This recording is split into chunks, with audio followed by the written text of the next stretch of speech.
सबसे उत्तम परमात्मा कौन है, कैसा है, उसका क्या नाम है, इन सभी गूढ़ रहस्यों को जानने के लिए अवश्य सुनिए जगत गुरु तत्वदर्शी संत रामपाल जी महाराज के अमृत वचन। काल को भय बना रहता है कि जब इस प्राणी को मनुष्य शरीर होता है तो उस समय ही कोई ऊपर से शक्ति आती है परमात्मा की भेजी हुई, और वो यहाँ सबको ज्ञान देता है। मनुष्य जीवन में होंगे तो ये ज्ञान ग्रहण कर सकेंगे, अन्य पशु पक्षियों की योनि में होंगे तो ये भटकते रहेंगे।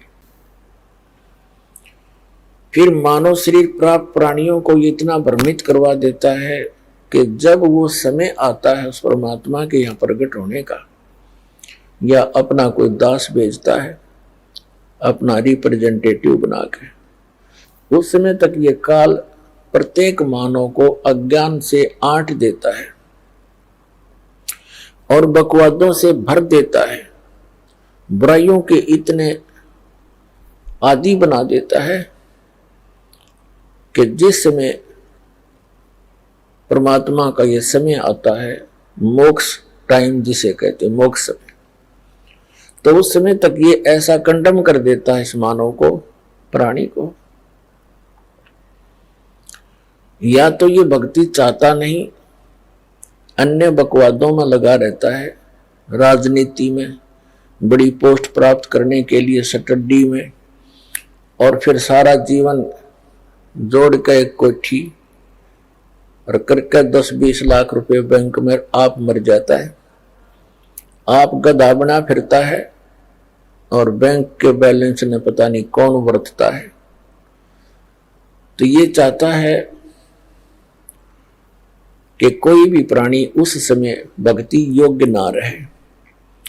अब जो पुण्यात्माएं पिछले जन्म जन्मांतर से परमात्मा की भक्ति करते आ रहे हैं और उनको मनुष्य जीवन भी मिलता आ रहा है, कुछ एक ऐसे नियम है, कुछ ऐसी परमात्मा की भक्ति के कुछ अंक होते हैं, उनके कारण एक मानव को 10, 20, 50, 100 भी कंटिन्यूस मनुष्य जीवन मिल सकते हैं।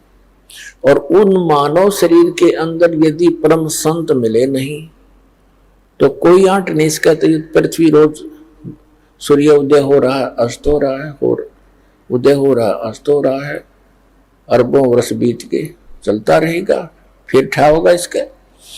तो जब तक इसके पूर्व जन्म की संस्कार इसके साथ रहते हैं प्राणी का, तो इसकी बैटरी चार्ज होती है इन्वर्टर की, समझ लो। इस जीव के पुनों के कारण ये भक्ति युक्त रहता है, वो भक्ति संग्रहित होती है इसकी पूर्व जन्म जन्मांतर की। और फिर वो 2 जन्म उसके हो गए, 3 हो गए, 4 हो जाएंगे, 10 हो जाएंगे, 50 हो जाएंगे, और फिर उस मानव जन्म में कभी उसको कोई परम संत ना मिला, फिर से चार्जर लगा नहीं, तो फिर वो 84 लाख योनियों में चला जाएगा।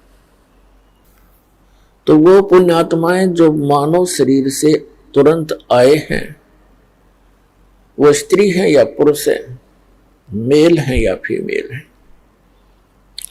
वो परमात्मा की भक्ति के बिना रह नहीं सकते। उनको परमात्मा की एक विशेष कसक बनी ही रहती है, जिसके कारण वो जैसा भी जिस परंपरा में, जिस भी मजहब धर्म में उसका जन्म होता है, अपनी परंपरागत उन क्रियाओं में भी वो शीघ्रता से लग जाता है।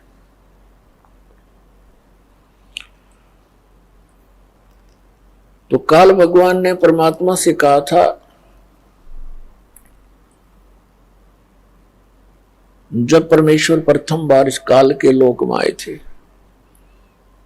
इसने परमात्मा के साथ, क्योंकि परमेश्वर कबीर जी अपने पुत्र का रूप बना कर आते हैं, कभी ज्ञानी का, कभी सहज दास का, कभी जोग जीत का। तो वो ये सोचता है कि ये मेरे भाइयों में से ही है,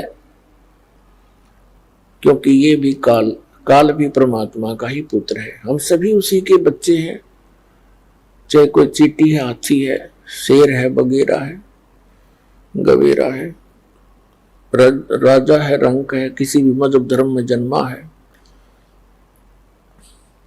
लेकिन जो बच्चे निकम्मे हो जाते हैं वो तो निकम्मे ही होते हैं, अच्छे बच्चे वो अच्छे ही होते हैं, फिर भी होती संतान ही है।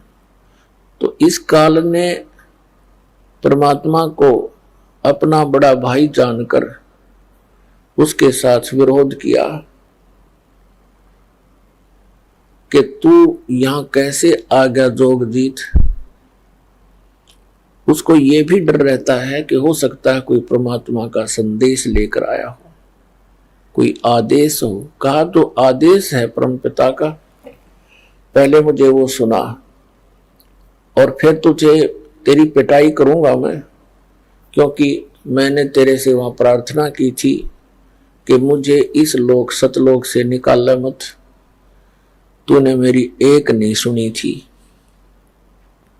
मुझे वहां से निकाल दिया था। अब तू मेरे लोक में कैसे आ गया? अब मैं तुझे गढ़ूंगा। तब परमात्मा अपने पुत्र जोगजीत के रूप में खड़े थे। इससे कहा कि सुन ले आदेश परम पिता का, मैं क्या उद्देश्य लेकर आया हूं। मैं नीचे तेरे संसार में जाऊंगा और परमात्मा की जानकारी कराऊंगा। तूने परमात्मा का नाम और निशान मिटा दिया, तू खुद भगवान बन बैठा नालायक, तूने शर्म नहीं आती। इन भोली आत्माओं ने गलती की, तेरे ऊपर आसक्त होकर तेरे साथ आ गए, फिर ऐसी दुर्गति किया करते हैं। कोई गधा बना दिया, कोई गधी बना रखी, कोई कुत्ता, कोई सुअर, सुअरी गंद में लेट रहे हैं, क्या खा रहे हैं। मैं नीचे जाऊंगा, परमात्मा का आदेश है, और सबको बताऊंगा कि ये भगवान नहीं है जिसको तुम भगवान जानकर पूज रहे हो।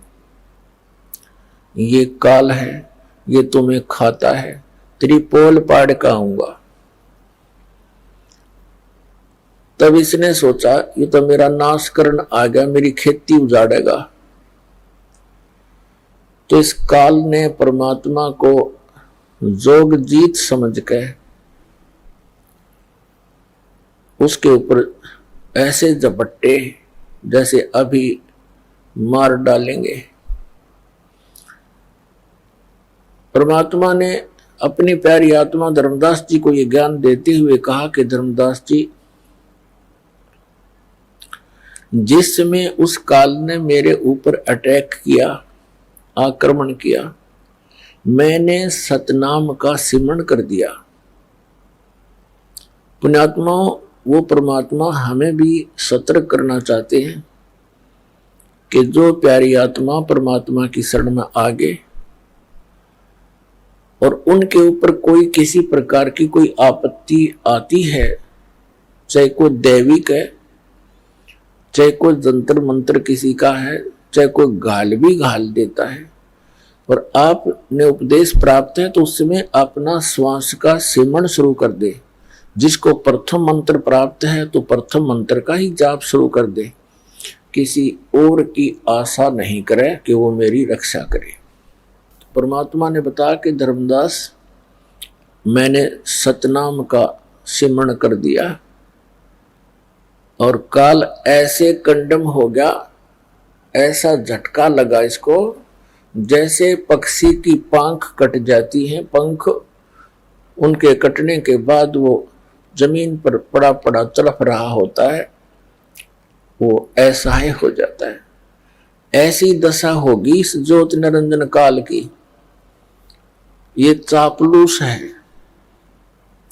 पहले तो इसने सोचा था कि मैं इसको डरा धमका दूंगा, और फिर इसने पैर पकड़ लिए मेरे आकर। कबीर साहब कहते हैं कि इसने नीचे नीचे घिसट कर मेरे चरण पकड़ लिए और पैर पकड़ के रोने लग गया, कहने लगा तो मेरा बड़ा भाई, मैं तेरा छोटा भाई। छोटे तो उत्पात किया करते हैं, बड़े तो अक्षमा ही किया करते हैं।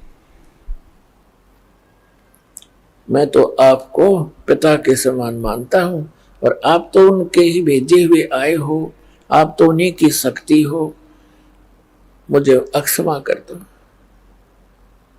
परमात्मा ने कहा ठीक है, क्षमा कर दिया तुझे। फिर चरण छोड़े नहीं और कहने लगा कि मुझे